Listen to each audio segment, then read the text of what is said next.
کہ میرے اللہ نے کہا میرے بندو کس رب کے منکر ہو رہے ہو جس نے تمہیں رہنے کے لیے جو زمین عطا فرمائی، پوری کائنات کو 6 دن میں بنایا، اور اس 6 دن میں 2 دن پورے تمہارے زمین کے ڈھانچے کو بنانے میں لگائے، اور 2 دن اس کے اندر تمہارے لیے غلے غذاؤں تمہارا دسترخوان سجانے کے لیے لگائے، 4 دن پورے تمہاری زمین پر لگائے، پھر آسمان پر توجہ فرمائی، اور پھر عرش کو، کرسی کو، قلم کو، لوح کو، 7 آسمانوں کو، جنت کو، دوزخ کو، سب کچھ کو اللہ نے صرف 2 دن میں بنا کے مکمل کر دیا۔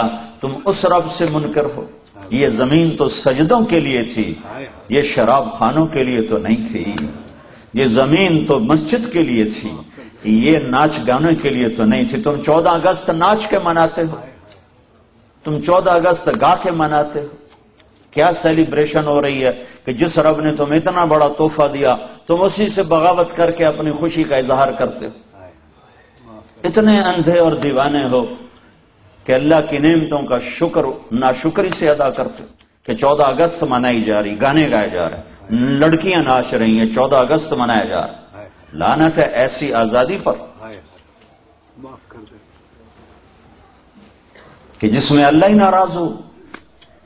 6 لاکھ انسان ذبح ہوئے تب پاکستان بنا۔ کون جواب دے گا؟ اللہ رسول کو جواب دینا ہی بڑا مشکل ہے، ان 6 لاکھ کو کون جواب دے گا جن کی ہڈیاں گل گئیں، جن خاکستر ہو گئے، جو سکھوں کی کرپانوں سے زیر و زبر ہو گئے۔